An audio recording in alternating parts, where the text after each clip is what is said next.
గురుభ్యో నమః. శ్రీమాత్రే నమః.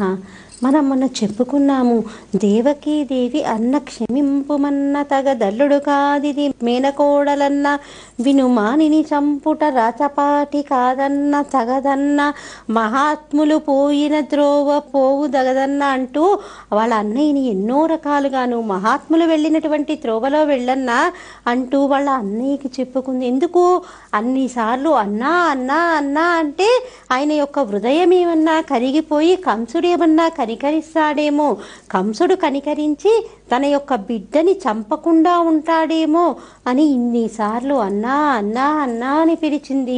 నిజానికి చూడండి, మేనమామలైనటువంటి వాళ్ళు ఎప్పుడూ కూడా వారి పిల్లల్ని, అక్క చెల్లెళ్ళ పిల్లల్ని ఎంతో ప్రేమగా చూస్తారు. అందున ఆడపిల్ల అంటే మరీ ప్రేమ ఎక్కువగా ఉంటుంది. అందుకని దేవకీదేవి కూడా ఈ పిల్ల తనకి పుట్టినది కాదు అని తెలిసినప్పటికీ కూడా కృష్ణమాయ కమ్మటం చేత తన కూతురే అన్నటువంటి భావనతోటి కంసుణ్ణి ఇన్ని రకాలుగా వేడుకుంది. అయినా కూడా వాడి మనసు కరగక ఆయన మళ్ళీ చంపేశాడనుకోండి, అది వేరే విషయము. కానీ ఆ పిలుపులో అన్నా అని 10 సార్లు అనేసరికి ఆయన హృదయం ఏమన్నా ద్రవిస్తుందేమో అని అన్నిసార్లు దేవకీదేవి అన్నా అని సంబోధించింది. మనకి రామచంద్రమూర్తి కూడా అదే చెప్పాడు. దేశే దేశే కళత్రాణి దేశే దేశే చ బాంధవ తంతు దేశం న పశ్చామి ఎత్ర భ్రాత సహోదర అంటూ, నువ్వు ఏ దేశానికి వెళ్ళినా నీకు ఒక భార్య దొరుకుతుందేమో, ఇంకా వేరే బంధువర్గం ఏమన్నా దొరుకుతుందేమో, కానీ ఇక ఈ జన్మకి సహోదరులము, ఒకే ఉదరం నుంచి బయటికి వచ్చినటువంటి వాళ్ళుగా ఉండేది మనమే. కాబట్టి ఈ బంధాన్ని కాపాడుకోవాలి. ఈ బంధాన్ని కాపాడుకొని మనము ఎంతో ఆనందంగా ఉండాలి అని ఆయన తెలియచేశాడు. ఆయన ఆచరించి కూడా చూపాడు. నిజానికి చూడండి, అన్నతమ్ములు అక్క చెల్లెళ్ళు అంత అన్యోన్యంగా అంత కలిసిమెలిసి పెళ్ళిళ్ళైన తర్వాత కూడా ఉంటే తల్లిదండ్రులకు కూడా ఎంత ఆనందంగా ఉంటుందండి. 40 సంవత్సరాలు బతికే వాళ్ళు 70 సంవత్సరాలు బతుకుతారు అంటే ఏంటి, ఒక రకంగా తల్లిదండ్రుల ఆయుష్ని కూడా మనం పెంచుతున్నాము. అన్నదమ్ముల యొక్క బాంధవ్యాన్ని అంత చక్కగా ఉంచుకోవటం వల్ల. మరి ఈ యమున కూడా ఎన్నోసార్లు తన అన్నని తన ఇంటికి రమ్మంది. ఒకరోజు వీలు చూసుకుని యముడు కూడా, పాపం పిచ్చిది మా చెల్లి, ఎన్నోసార్లు నన్ను వాళ్ళ ఇంటికి రమ్మంటోంది కాబట్టి ఒకసారి వెళ్ళొస్తే పోలా అనుకుంటూ ఆయన ఏం చేశాడు, ఒకరోజు తన చెల్లెలింటికి భోజనానికి వచ్చాడు. తన చెల్లెలింటికి భోజనానికి వచ్చి చక్కగా ఆవిడ ఏమి చేసి పెట్టిందో అన్నీ కూడా ఆనందంగా ఆరగించాడు. ఇప్పుడు లౌకికంగా మనం ఆలోచిస్తే ఆ బంధాలు, ఆ ఆప్యాయతలు తగ్గిపోతున్నాయని చెప్పవచ్చు. అన్నదమ్ములు ఏమనుకుంటారు, బాబాయ్ ఇది పిలిచింది, వాళ్ళ ఇంటికి వెళ్ళాలి, వెళ్తూ వెళ్తూ ఏ పూలో పళ్ళో ఏదో తీసుకెళ్ళాలి బహుమతిగా, మా ఆవిడ అది ఊరుకుంటుందో ఊరుకోదో, అసలు దానికి దీనికి అసలే పడదు అని భార్య ఎక్కడైనా కినుక వహిస్తుందేమోనని అక్క చెల్లెళ్ళ ఇంటికి వెళ్లకుండా ఉండేటటువంటి మహానుభావులు ఉంటారు. మరి ఆడపిల్లలు కూడా వాడిదే ఉంది, మొన్నటి వరకు బాగానే ఉండేవాడు, పెళ్ళైపోయిన తర్వాతే వాడు 24 గంటలు వాళ్ళ ఆవిడ మాట వింటాడు తప్పితే మన మాట అసలు పట్టనే పట్టదు అంటూ అక్క చెల్లెళ్ళు కూడా వాడిని పిలిచేదేంటి అంటూ వాళ్ళని తప్పించుకు తిరగడానికి ప్రయత్నిస్తున్నటువంటి వారు కూడా ఉన్నారు. కానీ అన్నదమ్ములు అక్క చెల్లెళ్ళైనటువంటి వారు అలా ఉండకూడదు. ఆ ప్రేమ కలకాలం ఉండాలి. నిజానికి అన్నదమ్ములు భార్య వచ్చిన తర్వాత మీ చెల్లెలు ఇట్లా చేసిందనో మీ అక్క ఇట్లా చేసిందనో చెప్పవచ్చు. వెంటనే భార్యతో అన్నదమ్ములైనటువంటి వాళ్ళు ఏమనగలగాలి, నీకు ఈ మధ్య తెలుసది, నాకు చిన్నతనం నుంచి తెలుసు, నువ్వెవరు దాని గురించి చెప్పడానికి, దాని సంగతి నాకు తెలుసు అని మొదటిసారే కనుక అన్నదమ్ములు భార్య మాటని ఖండిస్తే ఏ భార్య అయినా ఇక వేరే విషయాలు ఎలా చెప్పగలుగుతుంది? ఏవైనా పొరపచ్చాలు ఉండొచ్చు, కానీ ఒక చెల్లెలికి ఒక అక్కకి ఆయన ఒక ఆసరాగా నిలవాలి. భార్య మాట అంటుంటే అని ఆపగలగాలి. ఆడపిల్లని అలా అనకూడదు అని ఆపగలిగినటువంటి స్థితిలో భర్త ఉండాలి. అంతేగాని భార్య అది అనగానే అవునా నిజమా అదంతే, నీ చిన్నప్పటి నుంచి అంటే అంతే అంటూ 10 మాటలు దానికి కలపటము, అలాగే వెంటనే ఫోన్ చేసేసి నువ్వు మా ఆవిడ్ని ఇలా అన్నావుట అని అడగటము, ఇలాంటి పనులు చేయకూడదు. ఎందుకంటే ఆడపిల్ల ఏ పుట్టింటి నుంచైనా ఏం కోరుకుంటుంది, ఎంత వయసు వచ్చినటువంటి ఆడపిల్లైనా, నిన్న మొన్న వివాహమైనటువంటి ఆడపిల్ల అయి ఉండొచ్చు, వివాహమై 60 సంవత్సరాలు కాపురం చేసినటువంటి స్త్రీ అయి ఉండొచ్చు. ఆడపిల్లకి ఎప్పుడూ కూడా పుట్టింటి మీద మమకారం ఉంటుంది. అయ్యో మా అన్నదమ్ములు బాగుండాలి, వాళ్ళు ఆయుష్తో ఉండాలి, వాళ్ళు చక్కగా సంపాదించుకోవాలని ఉంటుంది. వాళ్ళు ఏదో తనకి దోచిపెట్టాలని కోరుకోదు. ఆడపిల్లకి పుట్టింటి మీద మమకారం అలాంటిది. అందుకే కదా మన పెద్దలు ఏం చేశారు, ఆడపిల్ల ఏదైనా క్రతువు చేసుకుందనుకోండి, ఆవిడ కోటీశ్వరరాలై ఉండొచ్చు, కోటీశ్వరరాలై ఉండి ప్రతిరోజు కూడా ఒక 10,000 రూపాయల చీర కట్టుకొని ఉండవచ్చు. కానీ ఆశీర్వచనం సమయానికి వచ్చేసరికి పుట్టింటి వాళ్ళు ఎంత ఖరీదుతో అయితే చీర పెడతారో అదే చీర కట్టుకొని ఆడపిల్ల పీటల మీద కూర్చుంటుంది ఆశీర్వచనం సమయంలో. పైగా అలా కట్టుకొని కూడా మా పుట్టింటి వాళ్ళు ఇలాంటిది పెట్టారేంటబ్బా అని ఏ ఆడపిల్ల ఆలోచించదు. చాలా ఆనందంగా తన బంధువులందరికీ చూపిస్తుంది. మా అన్నయ్య కొనిచ్చాడు, మా తమ్ముడు కొనిచ్చాడు, వాడు చాలా కష్టంలో ఉన్నాడు, అయినా కూడా ఎంతో ప్రేమగా వాడు నాకు ఇది కొనిచ్చాడు అంటూ గొప్పగా చెప్పుకుంటుంది, గర్వంగా చెప్పుకుంటుంది, ఆనందంగా చెప్పుకుంటుంది. పుట్టింటి వాళ్ళు ఏదైనా ఇస్తే ఆడపిల్లకి అంత ఆనందంగా ఉంటుంది. మణులు మాన్యాలు కోరదు, తను నోరు తెరిచి కూడా అడగదు. ఇది కాకుండా ఇది కొనియండి అని తల్లిదండ్రులను అడుగుతుందేమో. అన్నదమ్ముల విషయానికి వచ్చేసరికి చాలా జాగ్రత్త తీసుకుంటుంది. అందున వివాహాలైన తర్వాత ఇంకా జాగ్రత్త పడుతుంది. కాబట్టి ఆడపిల్లకి ఇంత పసుపు కుంకుమ ఇస్తే ఆ అమ్మాయి చాలా సంతోషిస్తుంది. అందుకని ఆశీర్వచన సమయంలో వాళ్ళు ఎంత చీర పెట్టినప్పటికీ కూడా అవే బట్టలు కట్టుకొని ఆడపిల్ల పీటల మీద కూర్చొని ఆశీర్వచనం తీసుకుంటుంది. మరి అలాగే ఆడపిల్ల సువాసినిగా కనుక తన శరీరాన్ని వదిలేస్తే చివరిసారి తెచ్చేటటువంటి సారె కూడా పుట్టింటి వాళ్ళే తెస్తారు. అందుకని పుట్టింటి సారెకి ఆడపిల్లకి అంత అవినాభావ సంబంధం. కాబట్టి ఈ బాంధవ్యాన్ని మనం జీవితాంతం కాపాడుకోవాలి. ఏవో చిన్న చిన్న మాటలు పొరపొచ్చాలంటారా, అవి వస్తూ ఉంటాయి, వెళ్ళిపోతూ ఉంటాయి. అంతేకాని దాన్నే పట్టుకొని ఆ బంధాన్ని కాలదన్నుకునేటటువంటి మూర్ఖుల సంగతి అసలు మనం ప్రస్తావించక్కర్లేదు. ఎందుకంటే అన్నదమ్ములు అక్క చెల్లెళ్ళ యొక్క బాంధవ్యాన్నే కాదనుకునేటటువంటి వాళ్ళు ఇక నన్ను మిమ్మల్ని ఏం గౌరవిస్తారు. కాబట్టి అసలు అలాంటి వాళ్ళ గురించి మనం ఆలోచించనే అక్కర్లేదు. మరి మగపిల్లలు కూడా ఏమనుకోవాలి, అక్క ఇంటికో చెల్లెలింటికో వెళ్ళేటప్పుడు చాలా మనస్ఫూర్తిగా ప్రేమగా వెళ్ళాలి. అలాగే ఎప్పుడో జరిగిపోయినటువంటి విషయాలని గుర్తుంచుకొని ఊరికే దాని విషయాలే చర్చించుకోవడం కాదు. అన్నతమ్ములుగా కలిసినప్పుడు, అక్క చెల్లెళ్ళుగా కలిసినప్పుడు మనందరి మనసుకి ప్రీతి కలిగించేటటువంటి విషయాలని మనం మాట్లాడుకుంటూ ఉండాలి. అంతేకాని అయ్యో ఆడపిల్ల ఇంటికి వెళ్తే దానికి స్వీట్లు కొనుక్కెళ్లాల్సి వస్తుందేమో, పూలు కొనుక్కెళ్లాల్సి వస్తుందేమో అని నాంచుడు బేరం చెయ్యకూడదు. ఎందుకు, ఆడపిల్లకి పసుపు కుంకాలు ఇచ్చి పూలిస్తే సంతోషిస్తుంది, అంతేకాని నీ దగ్గర నుంచి ఏదో కోరుకోవట్లేదు కదా. అమ్మో మా ఆవిడకి తెలిస్తే అది ఏమన్నా అంటుందేమో అని కాదు. నా చెల్లెలు, నా అక్క, నా ఇష్టం అన్నటువంటి స్వతంత్రాన్ని చెప్పగలిగినటువంటి స్థితికి పురుషులు కూడా చేరుకోవాలి. అన్నతమ్ములు అక్క చెల్లెళ్ళ బంధం అంటే అలాంటిది. మరి యముడు కూడా తీరిక చేసుకుని ఒకరోజు యమున ఇంటికి భోజనానికి వెళ్ళాడు. అలా భోజనానికి వెళ్ళగానే యమున చాలా సంతోషించింది. నిజానికి చూడండి, మన అన్నతమ్ముల్ని కూడా మన అత్తింటి వాళ్ళు మెచ్చుకున్నారనుకోండి, చాలా ఆనందపడిపోతాం. అమ్మో మా అత్తగారు మా తమ్ముడిని మెచ్చుకుందని ఓపిక లేకపోయినా కూడా మనకి గజారోహణ చేసినట్టుగా భావన చెంది చాలా ఆనందంగా వాళ్ళకి కావలసినటువంటి సపర్యలన్నీ కూడా చేసిస్తుంది. అలాగే ఏమిటే మీ తమ్ముడు ఇట్టా చేశాడు, ఇట్లా చేయకుండా ఉండాల్సింది, వాడికి ఏం మాయరోగం అని ఎవరైనా అత్తింటి వాళ్ళు పుట్టింటి వాళ్ళనంటే వెంటనే ఆడపిల్ల మనస్సు చివుక్కుమంటుంది.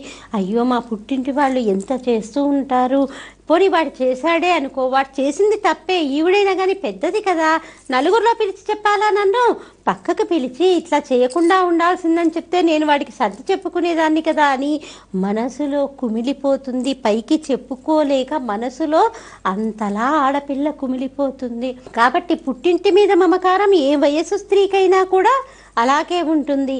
మరి యమునని కూడా వారి బంధువులందరూ కూడా ఏమనేవారు, వారి అన్నయ్య గురించి చెప్పగానే అమ్మో మీ అన్నయ్య, ఆయన ఎప్పుడు కూడా అందరినీ తీసుకెళ్ళిపోతూ ఉంటాడు అనేసి యమునతో అంటూ ఉండేవారు. ఆయన అంటే మాకు చాలా భయం అని అంటూ ఉండేవారు.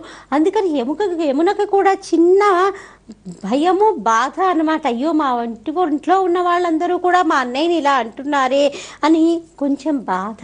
అందుకని ఆవిడ చక్కగా ప్రేమగా వాళ్ళ అన్నయ్యకి కావలసినవన్నీ వండి పెట్టింది. మరి అంత ప్రేమగా వండి పెట్టినటువంటి చెల్లెలికి ఏదైనా మాడ ఇవ్వాలి కదూ, ఏదైనా బహుమతి ఇవ్వాలి కదూ. చక్కటి ప్రేమ ఉన్నటువంటి అన్నయ్య యమధర్మరాజు గారు. అందుకని యమధర్మరాజు గారు ఏమన్నారు, అమ్మా నాకు ఇంత ప్రేమగా వండి పెట్టావే, నీకేం కావాలో కోరుకో, నీకేది కావాలన్నా నేను ఇచ్చేస్తాను అంటే, నాకేమీ వద్దన్నయ్యా, నువ్వు మా ఇంటికి భోజనానికి వచ్చావు అదే నాకు చాలు అంటే, కాదు కాదమ్మా నువ్వు ఏదైనా ఒకటి వరం కోరుకో, నేను నీకు అనుగ్రహిస్తాను అనగానే అప్పుడు యమున ఏమడిగిందంటే, ఏ రోజైతే నువ్వు మా ఇంటికి వచ్చి నా చేతి భోజనం చేశావో ఆ రోజు ఏ అన్నదమ్ములు ఏ అక్క చెల్లెళ్ళ ఇంటికి వెళ్ళి భోజనం చేస్తారో వాళ్ళకి అపమృత్యు దోషం లేకుండా చెయ్యన్నయ్యా అని అడిగింది. అది విన్నటువంటి యమధర్మరాజు గారు ఎంతో ఆనందించారు. అమ్మా ఇందులో కూడా నీకు అన్నదమ్ముల మీద ప్రేమే అని ఎంతో ఆనందంగా తధాస్తు అన్నారు. కాబట్టి ఆనాటి నుంచి ఈనాటి వరకు కూడా అన్నదమ్ములందరూ కూడా ఆ తిథి రోజు చక్కగా అక్క చెల్లెళ్ళ ఇంటికి వెళ్ళి భోజనం చేసి వస్తూ ఉంటారు. ఆ రోజు ఏ రోజు, కార్తీక మాసంలో వచ్చేటటువంటి శుక్లపక్ష విధియ. ఆ కార్తీక మాసంలో శుక్లపక్ష విధి అంటే కార్తీక మాసం మొదలైన నాటి నుంచి 2వ రోజు. ఆ రోజు అన్నదమ్ముల్ని ప్రేమ మీద ఆడపిల్ల భోజనానికి పిలవాలి. భోజనానికి పిలవగానే మాకు ఇలాంటివి అలవాట్లే వదినా రారు అని అన్నయ్య భార్యో తమ్ముడి భార్యో చెప్పకూడదు. అన్నదమ్ములు తప్పకుండా వెళ్ళి తీరాలి. వెళ్ళి చెల్లెలు పెట్టినటువంటి భోజనాన్ని స్వీకరించి రావాలి. తనకి తోచినటువంటి బహుమతి, తనకి ఏది తోస్తే అది తీసుకొని వెళ్ళాలి. పూలు పళ్ళు పసుపు కుంకాలు తీసుకొని వెళ్ళాలి.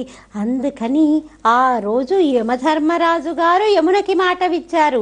ఇప్పటికీ కూడా అలా అనుగ్రహిస్తూనే ఉన్నారు. మృత్యువు లేకుండా కాదు, అపమృత్యు దోషం లేకుండా. ఎందుకంటే మనం మొన్న చెప్పుకున్నాము, కార్తీక మాసంలో ఆశ్వేజ కార్తీక మాసాల్లో యముడి యొక్క ఒక కొర బయటికి వచ్చి అందరూ కూడా అపమృత్యు పాలు అవుతూ ఉంటారు అని.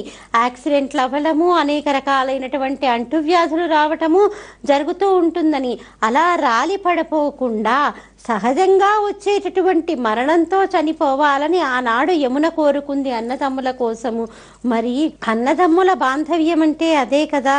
మనం ఇందాక చెప్పుకున్నట్టు రామచంద్రమూర్తి కూడా అదే చెప్పాడు, అదే నిరూపించి కూడా చూపించాడు. మనందరం కూడా రామాయణానికి వారసులం. రామచంద్రమూర్తి ఏదైతే చెప్పి ఆయన ఆచరించి చూపించాడో అవన్నీ కూడా ఆచరించాల్సినటువంటి వాళ్ళం మనము దాన్ని కొట్టిపారేసి అన్నదమ్ములు అక్క చెల్లెళ్ళు అనుకోగాని ఏదో మహా పెళ్లిళ్లలో కొడవడం కూడా చాలా కష్టమైపోతోంది. రాను రాను కాలమాన పరిస్థితుల్లో ఒక అన్నయ్య కూతురు పెళ్ళైనా తమ్ముడిని పిలవడు. వాడికి తెలిస్తే వాడు ఏడుస్తాడే, ఇంత మంచి సంబంధం మన అమ్మాయికి వచ్చిందని అన్నయ్యే అంటాడు భార్యతోటిగా. ఆ భార్య అనడానికి నష్టమేముంది అంటే, అన్నయ్య అనగాలేంది భార్య ఎందుకు అనదు? ఎక్కడో పరాయి ఇంటి నుంచి వచ్చినటువంటి ఆవిడ. మనము ఏదైనా శుభకార్యం చేసుకుంటుంటే అన్నదమ్ముల్ని పిలవము, అక్క చెల్లెళ్ళని పిలవము. ఎందుకు? వాళ్ళకి తెలిస్తే ఏడుస్తారేమో మనకి ఇంత మంచి స్థితి వచ్చిందని. పక్క వాళ్ళందరికీ చెప్పుకుంటాం. చివరికి ఎప్పుడో అసలైనటువంటి వాళ్ళకి తెలుస్తుంది. ఈ స్థితి మారాలి. అన్నదమ్ములు అక్క చెల్లెళ్ళు అంటే ఆ ప్రేమని, ఆ యొక్క ఆప్యాయతల్ని అలాగే ఉంచుకోవాలి. ఈ జీవితం అనేది చాలా చిన్నది. ఇది వరకటి కాలంలో అంటే 100 ఏళ్ల జీవితం అంటే దాదాపు 100 ఏళ్ళు బతికేవారు. ఇప్పుడు ఆయు ప్రమాణం మనం ఏమి చెప్పగలుగుతాం చెప్పండి? ఒక్కొక్కరి ఆరోగ్య పరిస్థితి చూస్తుంటే 30 ఏళ్లకే చాలా ముసలైపోయినట్టుగా కనిపిస్తూ ఉంటారు. అన్ని రకాలైనటువంటి అనారోగ్యాలతో మనందరం కూడా సతమతమైపోతూ ఉన్నాము. మరి మన ఈ ఆయు ప్రమాణాన్ని మనం ఎంతని కట్టగలుగుతాము? కాబట్టి ఈ ఉన్నటువంటి జీవిత కాలాన్ని మనం సద్వినియోగపరుచుకోవాలి. అన్నదమ్ములతో మనం కలిసినప్పుడైనా చాలా ఆప్యాయతగా ప్రేమగా మాట్లాడుతూ అందరికీ ప్రీతి కలిగించేటటువంటి విషయాలనే మనం మాట్లాడుకుంటే కనుక నిజానికి ఆ అన్నదమ్ములు అక్క చెల్లెళ్ళ బంధం అనేది బలపడుతుంది. చిన్న చిన్న విషయాలని పట్టించుకోకుండా ఎవరో ఒకరు ఎక్కడో అక్కడ సర్దుకుపోవాలి. కాబట్టి ఎవరో ఒకరు సర్దుకుపోతూ ఆ బాంధవ్యాన్ని నిలుపుకోవడానికి, ఆ పిలుపులో ఉన్నటువంటి ఆప్యాయతని పదిలపరుచుకోవడానికి ప్రతి ఒక్కరూ కూడా తాపత్రయపడాలి. ఇది ఎవరో ఒకరు తాపత్రయపడితే జరిగేటటువంటిది కాదు. ప్రతి ఒక్కరూ కూడా ఆ పిలుపులో ఉన్నటువంటి సౌకుమార్యాన్ని, ఆ యొక్క ఆప్యాయతని ఆస్వాదించగలగాలి. అయ్యో నేను ఇంకా ఇది దూరం అయిపోతే నేను అక్క అని ఎవరిని పిలుస్తాను, నేను అన్నా అని ఎవరిని పిలుస్తాను అన్నటువంటి భావనతోటి అయ్యో ఇది వెళ్ళిపోతే ఎలా అనేసి మనం కూడా ఆలోచించాలి. ఈ జీవితం చాలా చిన్నది, ఈ ఉన్నటువంటి జీవిత కాలాన్ని మనం సద్వినియోగపరచుకోవాలి అని కనుక అనుకుంటే అన్నా తమ్ములు, అక్కా చెల్లెళ్ళ అనుబంధాలు కూడా చాలా గట్టిగా బిగుసుకుంటాయి. ఆ బిగుసుకోవటంలోనే మనం రామాయణానికి వారసులం అన్నటువంటి విషయాన్ని మనం సార్థకం చేసినట్టు. మరి అన్నతమ్ములు వచ్చి విజయ రోజు భోజనం చేసి వెళ్ళిపోతాడు, మరి తదియ రోజు దాన్ని సోదరి తృతీయ అని పిలుస్తారు. ఆ రోజు ఏం చేయాలి? ఆడపిల్లని మన ఇంటికి తీసుకెళ్ళాలి. ఆడపిల్లని పుట్టింటికి తీసుకెళ్ళి ఆవిడికి సువాసిని పూజ చేసి భోజనం పెట్టి మళ్ళీ తిరిగి తన ఇంటికి పంపించాలి. దీన్ని సోదరి తృతీయ అంటారు. ఎవరైతే ఈ శుక్లపక్షంలో వచ్చేటటువంటి తదియ రోజు తన సోదరుని తన పుట్టింటికి తీసుకొని వచ్చి సువాసిని పూజ చేస్తారో వాళ్ళు సాక్షాత్ ఆ పరదేవతకి పూజ చేసినట్టే, పరదేవత అనుగ్రహాన్ని పొందినట్టుగానే మనకి శాస్త్రం చెప్తోంది. విజయ రోజు ఎలాగో అతను భోజనానికి వెళ్తాడు కాబట్టి వాళ్ళ బావగారికి చెప్పుకోవాలి, బావగారు నేను మా చెల్లెల్ని తీసుకుని వెళ్తున్నాను, రేపొద్దున భోజనం పెట్టి పంపిస్తాను సువాసిని పూజ చేసి, వీరుంటే మీరు కూడా రండి అని చెప్పి తన యొక్క సోదరుని తీసుకుని తన ఇంటికి వెళ్ళాలి. సోదరియే కాబట్టి మనకి సువాసిని పూజ చేసేటప్పుడు కూడా మరికలు లేకుండా మనం సువాసిని పూజ చేయవచ్చు.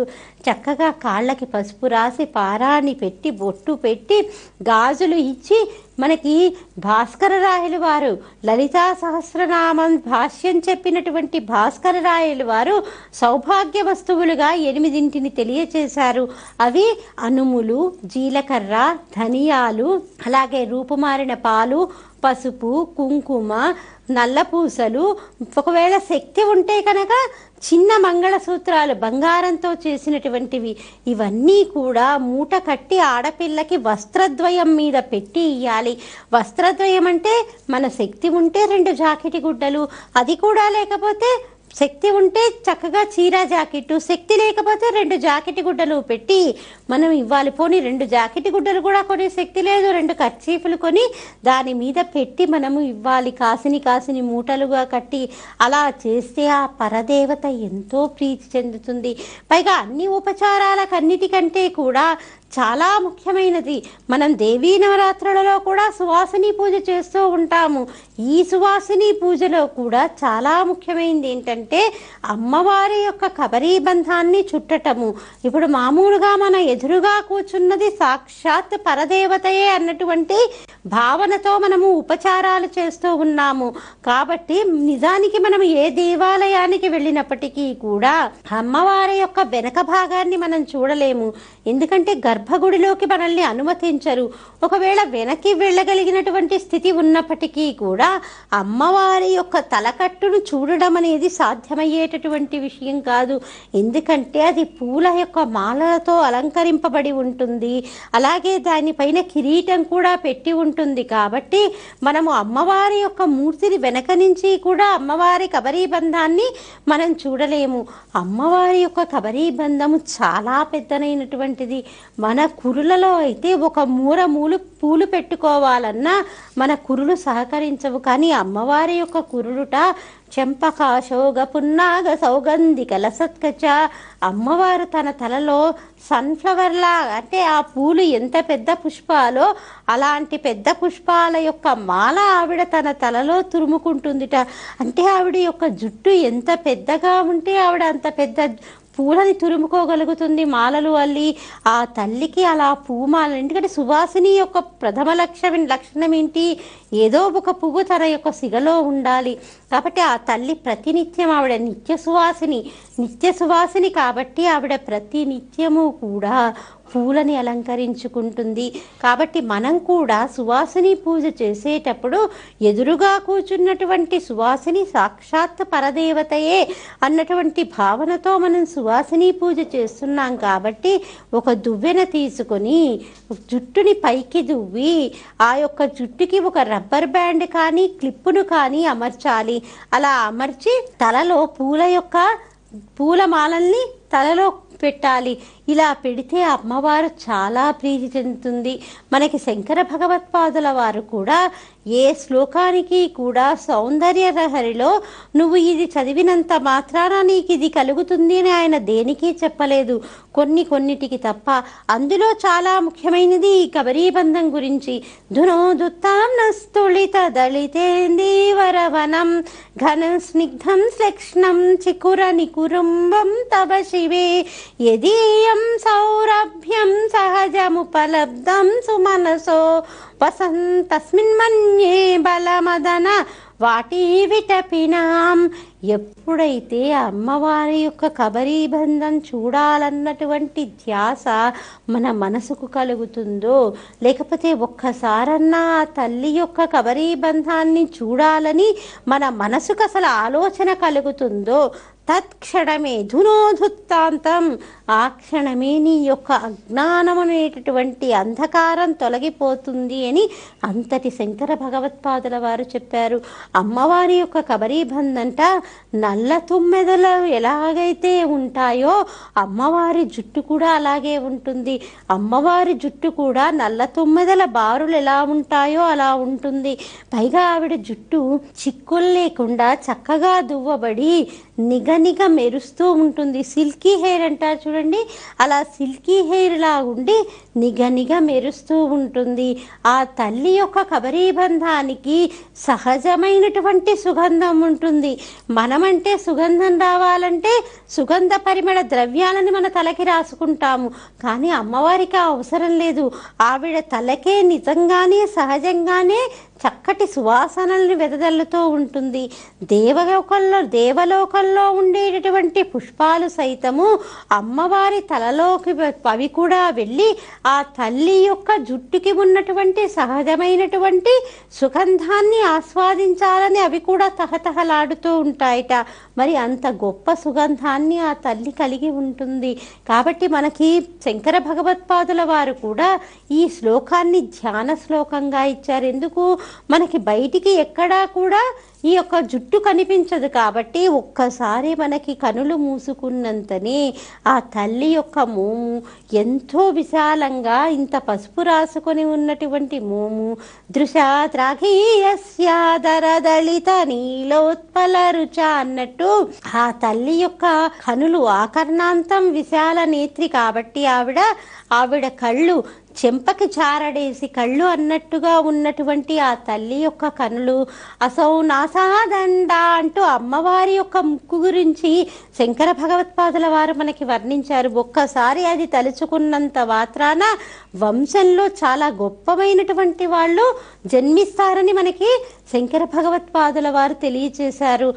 కాబట్టి ఆ యొక్క అమ్మవారి యొక్క నాసిక సంపంగి పువ్వు ఎలాగైతే ఉంటుందో అలా ఉన్నటువంటి నాసిక, అలాగే అమ్మవారి యొక్క పెదవులు చిరునవ్వులు చిందిస్తూ, అసలు స్త్రీకి పెట్టని ఆభరణాలు ఏవైనా ఉన్నాయి అంటే చిరునవ్వు, ఓర్పు.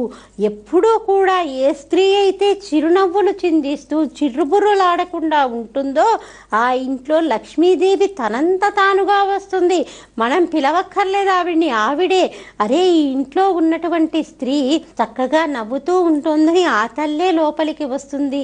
కాబట్టి చిరునవ్వులు చిందిస్తూ ఉన్నటువంటి ఆ పెదవులు, అలాగే చిన్ని గడ్డం కరాగ్రేణ స్పృష్టం కరినగిరిన వక్షలతయ అన్నట్టు శంకర భగవత్పాదుల వారు ఆ యొక్క అమ్మవారి యొక్క గడ్డాని గురించి అసలు ఉపమానమే లేదని చెప్పారు. అంత చిన్నగా మునతేలి ఉన్నటువంటి గడ్డము అంటే ఆ శంకరుడు కూడా అమ్మవారి యొక్క అధరామృతాన్ని గ్రోలాలి అంటే అమ్మవారి యొక్క గడ్డాన్ని ఒక ఆధారంగా తీసుకొని ఆయన మదనతాపంతో వంగేటటువంటి విషయాన్ని గుర్తు చేస్తూ ఆ హిమవంతుడు కూడా ఆ అమ్మవారికి అన్నం తినిపించే ముందు ఆ తల్లి యొక్క గడ్డాన్ని పట్టుకుని ఎంతగా మురిసిపోయాడో మనకి శంకర భగవత్పాదుల వారు తెలియచేశారు.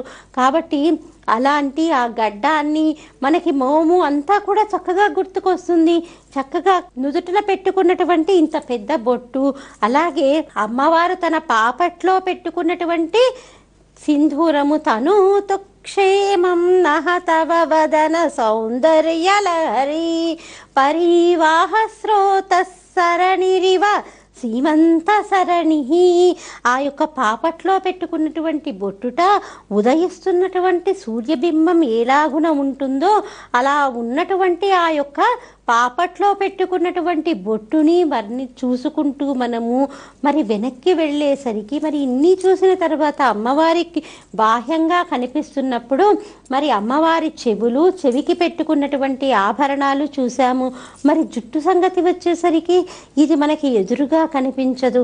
కాబట్టి ఒక్కసారి కనులు మూసుకొని మనం ధ్యానంలో అమ్మవారి యొక్క పాపట్లో ఉన్నటువంటి కుంకుమ గురించి మనం చూసాము. కాబట్టి ఇప్పుడు మనం ఏం చేయాలి, మనం కనులు మూసుకొని అమ్మవారి యొక్క జుట్టుని కబరీ బంధాన్ని ఆ